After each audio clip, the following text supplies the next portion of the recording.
Question किया कि पंचायत कुशाल सी village Sengol, वहाँ से प्यारीलाल शर्मा जी का ग्राउंड लेवल क्या है। तो मैं यही बताना चाहूँगा कि हमारी पंचायत कुशाल से इस वक्त हिंदू, मुस्लिम, सिख, ईसाई तमाम एक होकर 99% प्यारीलाल शर्मा जी के साथ कंधे से कंधा मिलाकर खड़े हैं। और हमें अपना कीमती वोट अगर देना है सिर्फ और सिर्फ उनके सिलाई मशीन के बटन पे दबा के उनको इंद्रवाल से जितवा के, अपने लोकल कैंडिडेट को जितवा के इंद्रवाल की गरीब आवाम की खिदमत करने का मौका हम उनको दे देंगे। इस बार हमने अटल फैसला किया है, इंद्रवाल में बदलाव करना है। बाहर के लोगों से हमारी रिक्वेस्ट है कि अब एक मौका हमें दीजिए। 60 साल आप लोगों को हमने समर्थन दिया, एक मौका इंद्रवाल के लोगों को दो। और जो हमारे लड़के बाहर हैं, एक एक लड़के को हम बाहर से लाएंगे। आपके माध्यम से बताना चाहते हैं कि आप बढ़ चढ़ कर आइए, अपना वोट ज़ाया ना करते हुए प्यारीलाल शर्मा जी के हक में अपना वोट कास्ट करें। फिर देखें इंद्रवाल में तामीर और तरक्की कैसे दिन रात होती रहेगी और कैसे चार चांद लगेगा। हमें उम्मीद है शर्मा जी। मेरा नाम चौधरी मोहम्मद अकबर है। वो प्यारीलाल के साथ पूरे मड़वा में कंपेन करके आए, छेन का आयो। आज 8 गाड़ी भूडा से लेकर पहुंचे। सुरोड़ी साहब का जो गलत हुआ, हमने 18 साल देखो इसने महाराज के वादा किया, के खोखला वादा किया। आज जगह जगह जी लोगों ने पैसा दे कुरान सिखावे, अलग करावे। यानी इस वजह से हम प्यारीलाल का नाम शहना बशाना है। जिन प्यारीलाल को पसंद करेगा आप लोग खून गिराने पर तैयार है। बहुत बहुत शुक्रिया। तो जवाब कहना चाहते हैं हम, घर था रहा नहीं, घर था अब नहीं है, अब सारा का सारा प्यारीलाल के साथ है। देखिए, दावा करने का हर एक को हक है, हम किसी को दावा करने से रोकते नहीं हैं। लेकिन 18 तारीख को पता चलेगा और 8 तारीख को कि दावा किसका सही था और किसका गलत। तो किस जगह देख रहे हो आप प्यारीलाल को अपनी मौजवा? प्यारीलाल को हम एक अच्छे निज़ाम पे देख रहे हैं। तकरीबन 3000 से हम शुरुआत कर रहे हैं मौजवा में। तो क्या पैगाम रहेगा मड़वा वालों के लिए, क्योंकि ये कट ऑफ है ऐसी है जो डिलिमिटेशन हुई है, मड़वा कहाँ है, मौजवा कहाँ है और इंद्रवाल कहाँ है? मैं मड़वा वालों से ये गुजारिश करता हूँ कि शांत रहिए, यकीन रखिए, हम आपके साथ हैं। अगर आप मुसलमान हैं तो हम भी मुसलमान ही हैं। इंशाल्लाह हम आपके पास पहुँचेंगे। प्यारीलाल शर्मा को सर से चला के आपके पास पहुँचाएंगे। लेकिन आप इस वक्त वोट कीजिए, इंशाल्लाह जीत आपकी। बहुत बहुत। हम कुशाल माँ नजर गाँव जो तालुका कुशाल माँ है। हमारा कहना जो है कि सुरोड़ी साहब का कि जो मेरो बाएं हाथ है, लेकिन हमारा मुताबिक जो है कि हम इस वेला प्यारीलाल शर्मा का नारा, हमारा वोट और सपोर्ट इंशाल्लाह वन साइड रहेगा। शुक्रिया। तारीफ नाजायज हमने की कि जिसकी हद भी पार हो गई। कि नेशनल कॉन्फ्रेंस एक सेकुलर जमात थी, जम्मू कश्मीर की बड़ी 80 साल पुरानी जमात थी।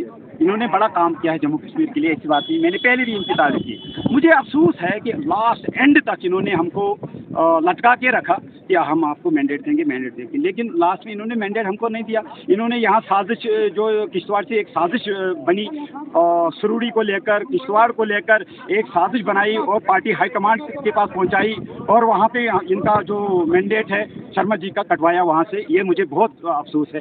जिसको जी अगर देखा जाएगा 2014 में लगभग 250 वोट टोटल जो है इंद्रवाल कॉन्स्टिट्यूंसी को नेशनल कॉन्फ्रेंस को मिला था। कहीं न कहीं प्यारीलाल शर्मा ने जो है नेशनल कॉन्फ्रेंस को इंद्रवाल के अंदर फिर से जिंदा किया था। और आखिर में आपको नहीं लगता है कि डॉक्टर फारूक अब्दुल्ला और उमर अब्दुल्ला ने कहीं न कहीं इंद्रवाल बहुत साथ प्यारीलाल शर्मा को भी धोखा दिया? बहुत बड़ी गलती की उमर अब्दुल्ला साहब ने और फारूक अब्दुल्ला साहब ने। जीती हुई अपनी सीट जो है इंद्रवाल की शर्मा के नाम से ये कामयाब सीट थी और इसको मैंडेट नहीं दिया और उन लोगों को मैंडेट दिया जो मुझे लगता है वो जीतेंगे भी नहीं। और ये जीती हुई सीट थी प्यारीलाल शर्मा की वजह से। तो ये बड़ी गलती थी। वो बातें सामने निकल के आ रही है। सजाद किचलू और जेम्स सुरूड़ी जो हैं वो पुराने पिटू यार हैं दोनों। उन लोगों ने बात की कि अगर हमें इंद्रवाल में जो है जेम्स सुरूड़ी को जिताना है तो कहीं न कहीं हमें अलायंस का जो है कमजोर कैंडिडेट को जो है वहाँ से उठाना चाहिए। आप ये मानते हैं ये बात हकीकत है? देखो जी, मुझे सुनने में आया ट्रिपल एस है यहाँ किश्तवाड़ में चला है, डिस्ट्रिक्ट किश्तवाड़ में ट्रिपल एस। वो आप जानते होंगे ट्रिपल एस कौन है? सजाद, सुरूड़ी और सुनील। ये नहीं चाहते हैं कि इन्होंने आपस में कोई टकराव नहीं किया, कोई इलेक्शन नहीं लड़ा आपस में। और इन्हीं की आवाम कहती है कि इनकी ही पॉलिसी है कि यहाँ पर हम 3 रहें और हमारे अलावा दूसरा कोई जीतना नहीं चाहिए। ये पॉलिसी जो है ये पार्टी के लिए बड़ा गलत मैसेज है। पार्टी को एक मेंबर चाहिए। आपको क्या लगता है कि जीतने के बाद जो है नेशनल कॉन्फ्रेंस में प्यारीलाल शर्मा फिर से जाएंगे? अगर वो नेशनल कॉन्फ्रेंस के अंदर जाएंगे तो आपको क्या लगता है कि नेशनल कॉन्फ्रेंस जो है जो काम प्यारीलाल शर्मा को करना चाहिए वो नेशनल कॉन्फ्रेंस करने देगी? क्यों नहीं करने देगी? क्योंकि हमने शर्मा जी ने नेशनल कॉन्फ्रेंस को यहाँ जिंदा किया। इंद्रवाल में 250 से लेकर यहाँ पर 20-25 हज़ार इस वक्त जो रोल यहाँ तादाद बनने वाली है वोटों की तादाद बनने वाली 20-25 हज़ार, तो वो तो नेशनल कॉन्फ्रेंस के नाम से जो शर्मा ने यहाँ बनाई थी उसकी वेव, तो वो ये सब देन है शर्मा साहब के वजह से। शर्मा साहब ने इंद्रवाल के लिए ऐसे अच्छे काम किए हैं, लोगों के बीच में, गरीबों के बीच में वो काम किए हैं, तब जाके आज की रैली जो आपने देखी, ये तवारीख की रैली है शर्मा जी के नाम से। क्यों जरूरत है प्यारेलाल शर्मा को जीतने के बाद नेशनल कॉन्फ्रेंस में जाने की? इसलिए और भी बहुत सारी पार्टियां हैं, वो जा सकते हैं, क्योंकि एंड टाइम पे जो है नेशनल कॉन्फ्रेंस ने ही प्यारेलाल शर्मा को जो है धोखा नेशनल कॉन्फ्रेंस ने दिया। उस धोखे को अब डबल कीमत हम लेंगे, जो उन्होंने हमारे साथ धोखा किया उसका डबल कीमत लेंगे। ये भी अगर मिनिस्ट्री से काम प्यारेलाल जी अगर कामयाब हुए, लोगों ने ऐसा ही साथ ये इनकलाब जो लाया, सैलाब जो दिखाया, ये कामयाब करेंगे, हमें लोग कामयाब करेंगे, वोटर कामयाब करेंगे। शर्मा जी ने इनको जोड़ कर रखा है अपने साथ। नेशनल कॉन्फ्रेंस में अगर वो ज्वाइन किया था तो लोगों ने शर्मा जी के नाम से किया था। अब शर्मा जी के अब नेशनल कॉन्फ्रेंस शर्मा साहब का ये भी कहना है कि मुझे हाईकमांड ने फोन किया कि आपकी जो इंद्रवाल सीट है इसकी कुर्बानी लगती है, तो शर्मा कुर्बानी लगती है कि आपको मैंडेट नहीं मिलेगा। अगर हम आपको इंद्रवाल के जो अलायंस हुआ था, अगर हम आपको मैंडेट देंगे तो 90 सीटों का हमारा अलायंस टूट जाता है। नहीं, ये गलत है। शर्मा साहब का ये लाइव बयान है हमारे पास कि उसने बोला कि मुझे हाईकमांड ने ये बोला कि आपको कुर्बानी देनी है, अगर आप कुर्बानी दे जीत के आना हमारे पास, वो हम आपको गले लगाएं, लेकिन वो महंगा पड़ेगा। गले तो लगाएंगे, वो चारा ही नहीं उनको गले लगाने के लिए। आपको किस जगह पे प्यारीलाल शर्मा इंद्रवाल में लगते हैं? क्योंकि अभी आपने कहा कि ट्रिपल एस है, अभी आपने कहा ट्रिपल एस है, तो किस जगह आपने आपको देख लिया आप इंद्रवाल? देखो, यहाँ डिस्ट्रिक्ट इस्तेमाल में लोगों ने मुझे एक खुफिया इंफॉर्मेशन है, लोग जो है पुराने आदमियों को रिजेक्ट करेंगे। मुझे लगता है कि पुराने जितने भी लीडर हैं उनको रिजेक्ट करेंगे, नए इनको लाएंगे। आपको क्या लगता है जम्मू कश्मीर के अंदर जो है अलायंस की सरकार बन सकती है? क्योंकि अभी कहीं न कहीं कश्मीर के अखाड़े में जो है नया शेर देखने को मिला, जिसे इंजीनियर रशीद के नाम से भी जाना जाता है। इस बात से भी आप सभी वाकिफ हैं कि इंजीनियर रशीद ने जो है उमर अब्दुल्ला को एमपी इलेक्शन के अंदर जो है 2 लाख वोटों से हराया। उनका रिजल्टमेंट है, उसकी वो थी इमोशनल वोट था वहाँ पे। रशीद इंजीनियर जो लोगों के बीच में रहे, एज एमएलए रहे, तो जज्बा था लोगों को। लोग दावा करें कि 25 से 30 सीटें जो है इंजीनियर रशीद कश्मीर से निकाल सकते हैं। नहीं, उतना तो नहीं निकाल सकता है, लेकिन 5-6 सीटें निकाल सकता है। वो जज्बा था, उसको एमपी बनाने के लिए लोगों का, वो कर दिया लोगों ने। अब जब लोकल इलेक्शन में लोकल इश्यूज के लिए वो लड़ा जाता है, और जो सरकार बनाने की अलायंस की बात आप कर रहे हो, अलायंस होगा, और जो इंडिपेंडेंट कैंडिडेट है वो भी अलायंस में आएंगे, और अलायंस का ही यहाँ पे गवर्नमेंट बनने की उम्मीद है। बहुत बहुत शुक्रिया। तो यही हम कहना चाहते हैं। क्या कुछ कहना रहेगा, आज आप जो है प्यारेलाल शर्मा की रैली में आए, और आपको क्या लगता है कि कौन से ज़्यादा लोग यहाँ पर? तो जनाब, पहले आपका बहुत बहुत शुक्रिया कि आपने ये बात पूछी और आप हम तक पहुँचे। हम इन सब लोगों का शुक्रिया अदा करते हैं जो आज प्यारेलाल शर्मा जी की रैली में आए हैं।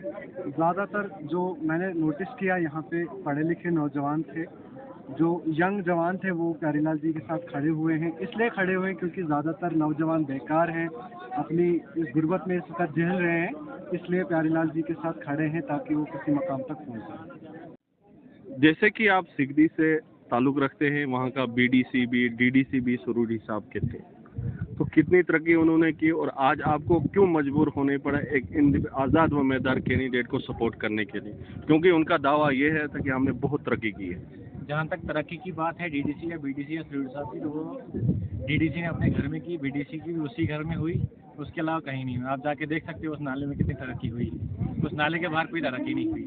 रहा सिगदी का जो तरक्की का सवाल है, तो 120 साल पुराना हमारा स्कूल है, जो प्राइमरी शुरू हुआ भंडारपुर के इस तरफ। जब पढ़ाई यहाँ शुरू हुई तो सबसे पहले हमारे सिगदी में शुरू हुई। और अगर तरक्की की बात करते हो तो आप देख लो, वो स्कूल आज मसा हाई स्कूल पहुँचा है। तो अगर ये तरक्की है तो फिर तो बहुत बड़ी तरक्की है। उसके बाद हमारी सड़कें कहीं नहीं। हम बलाना में गए, हमने बलाना का हाल देखा, किसी घर में पाइप नहीं, किसी घर में नलका नहीं, लोग चश्मे से पानी लाते हैं। अगर उसको तरक्की की तो बहुत बड़ी तरक्की है। और आज आपने रोड देखो, रोडों की खस्ताल, कहीं तो रोड ही नहीं है। बिजली आप देखो, बिजली 2 साल पहले पहुंची, अगर उसको आप तरक्की कहते हो, 2 साल पहले बिजली पहुंची, वो भी सरकार सेंटर से पहुंची, ना कि लोकल सरकार ने पहुंचाया। जैसे कि आज आपने रैली में शिरकत की, और जो ये इंडिपेंडेंट कैंडिडेट प्यारेलाल की रैली थी, तो आप क्या पैगाम देना चाहते हैं? क्योंकि हर जगह से ये दावा करता है सुरूरी साहब या जो ऑपोजिशन है कि हम जीतने वाले हैं और हमारी जीत है। उनके लिए मेरा एक ही पैगाम रहेगा, उनको लगता है कि वो हर जगह उनका गढ़ है। अगर उनका गढ़ है तो उनको पहले तो सिगदी ने जवाब दे दिया परसों ही। सिगदी में सारे मीडिया ने देखा, सब पब्लिक ने देखा क्या हुआ, कैसी रैली थी, तो वहाँ पे उन्होंने क्या हरकत की। उसके बाद आज जो रैली थी, इतना जन सैलाब था, उन लोगों को समझ आ गया होगा कि उनको अपने फार्म वापस लेने चाहिए, क्योंकि यहाँ इनकी दालम गलने वाली नहीं है। इंद्रवाल ने अब एक नए चैप्टर की शुरुआत कर दी है, जो तरक्की यहाँ की तरक्की के लिए अब सारे जो है एकजुट हो चुके हैं और यहाँ तरक्की चाहिए। यहाँ हमें वो पुराना शासन नहीं चाहिए, बस अपने अपने चमचों को पालो, बाकी सब बहुत बहुत